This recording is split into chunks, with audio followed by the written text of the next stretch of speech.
Hello, I'm Gretchen. I'm going to try to draft a pattern from this particular bodice. I'm going to make an off-the-shoulder top.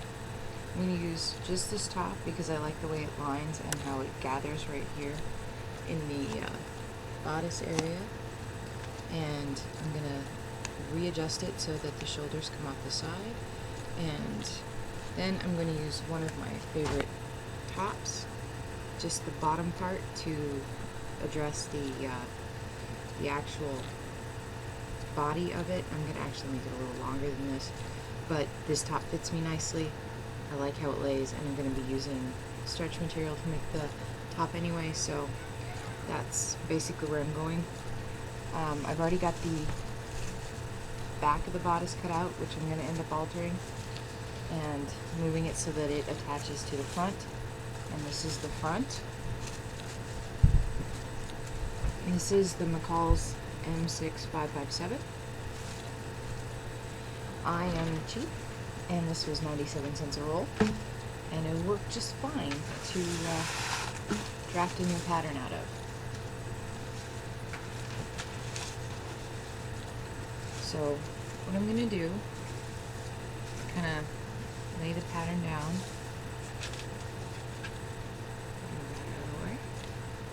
And I know the bottom part is exactly what I want, so I'm going to pretty much trace it exactly.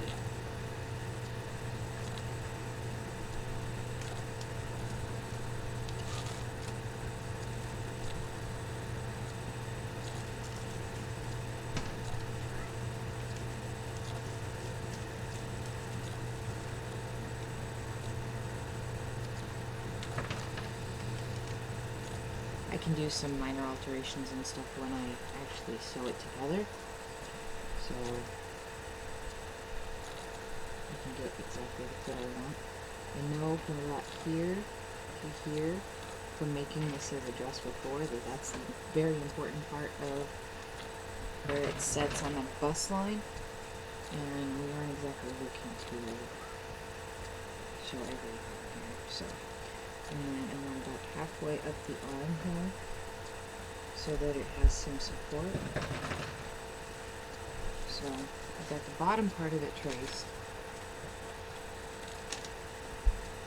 And now I'm going to take this up so that I'm at least even with the armhole and start angling it back this way. Now I know I need to come out pretty much the end of my paper here since I put it close to the edge, because our arms stick out a little further. But here, we want to almost go straight.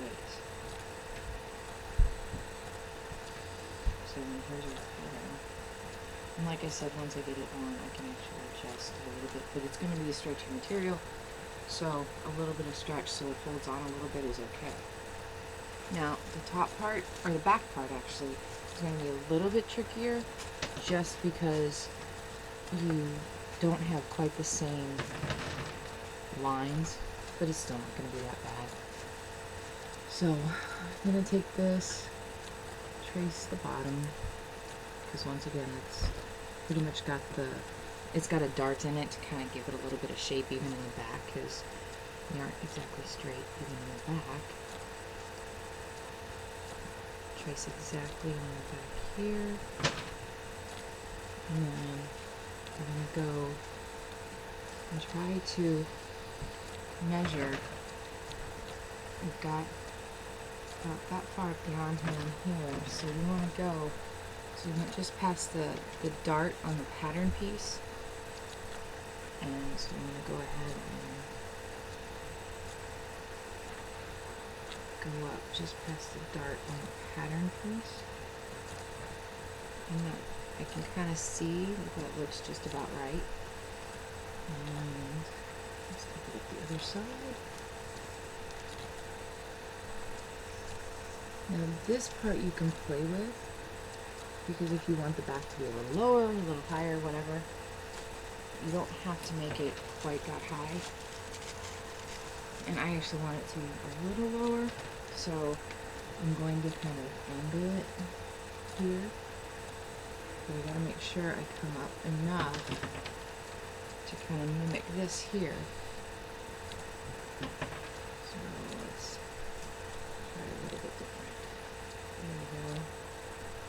And then bring this out pretty much straight again, and go out about 2, maybe 2.5 inches. Like I said, this is going to be highly adjustable because you'll just try it on and fix it.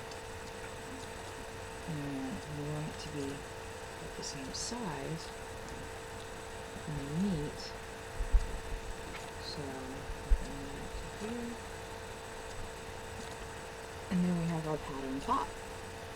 Now, it's kind of important to go ahead and mark your darts here.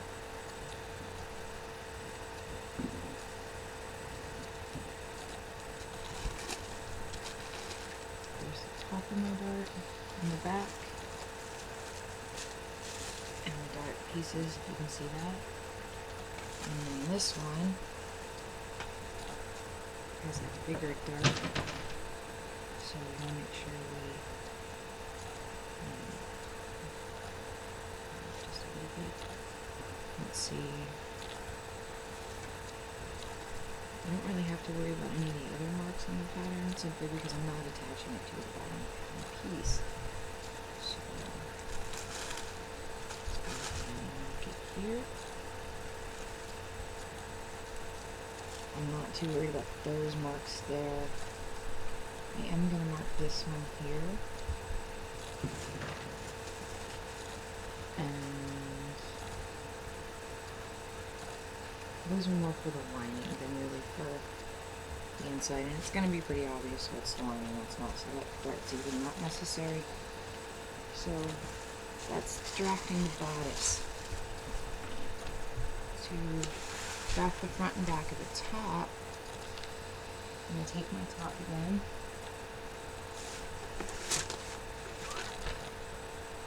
and I'm just folding over the front,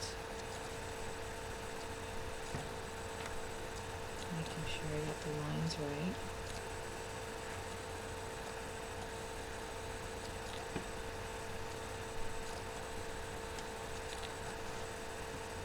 Now, like I said, I actually want to make this longer, and when we make it longer, we do have to make sure we come out more because we do have hips.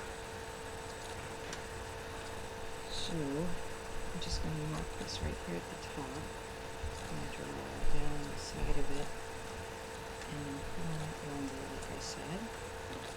I'm only giving it another 2 inches because it already sits just right on the top of my hips, and I want it to go just a little bit further down. And here is the line for the center, or the seam. So, I mean, there's going to be some alterations once you put it on a little bit. I'm going to go ahead and fold this over so you can see where the rest of the front goes. And the top is pretty easy. It's just a straight line. And I'm going to go ahead and mark it.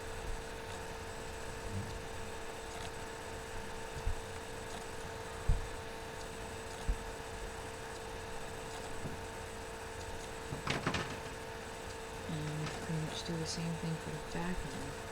Back end is a little shorter, just because it tends to curve just a little bit.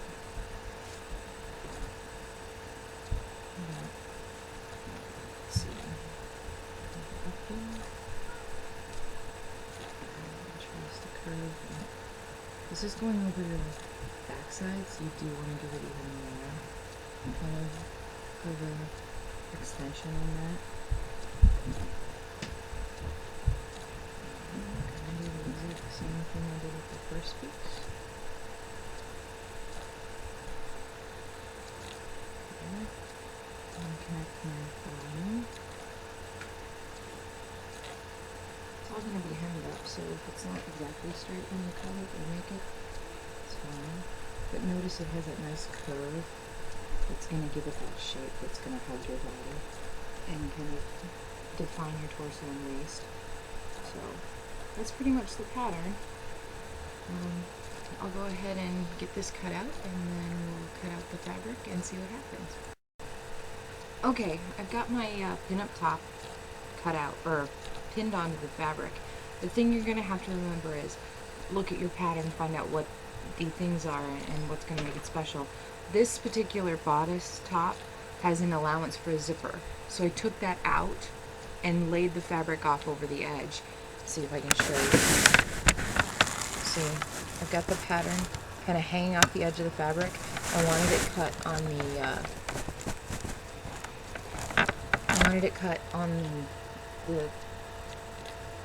on the fold, so that I didn't have any kind of seam back there, and also so I didn't have to worry about a zipper. This top material is very stretchy, so I'm not going to need any kind of zipper. I'll just be able to pull it on and off like a t-shirt. Now, the thing you have to remember with the back, since we didn't make this from a pattern, is you're going to have to make sure that you leave yourself room for seam allowance. If you don't, it's going to be too small and it's going to be too short. Because I made it off of a t-shirt or a tank top that fit me just right. So I'm going to, when I cut this out, I'm going to leave an extra about a ½ inch or so, maybe a little more, on this top, and I'm going to leave probably about 1 inch on the bottom because I'm going to have to hem it, and then I'm going to leave that, 3/4, whatever, ½ inch on the side. You pick how much of a seam allowance you want, and that's what you go with. Now remember, when you are making any of these pieces, it's easier to make it smaller than it is to make it big. So I know the last time I made this I was a little bigger, and I've worn the dress since then, so it is going to be a little too big. So when I make this, I'll probably end up taking it in here and there. I do. So there's going to be some fit and re-sew as I go along. This particular pattern piece calls for a lined bodice. Well, I still want it to stretch, so I'm going to use the exact same material and cut 4 of each of these pieces, or 2 of this one since it's on a fold, and 4 of this one, so that I can completely line it with the same material. It's kind of a fun, sparkly pink material, nice and stretchy, and I'm going to wear it on a New Year's Eve party. I was looking for a pinup top pattern or pinup top that was like what I wanted, and I couldn't find any, so I finally decided to just make it myself. So I'm going to go ahead and get these cut out because I still have the top piece to put up here. It's going to have to go on a fold too, which takes up a lot of material and you end up with a lot left over, but it's worth it because you want it to look nice. Alright, here's my finished product. I did notice that the curved line makes a nice little kind of lip on the outfit.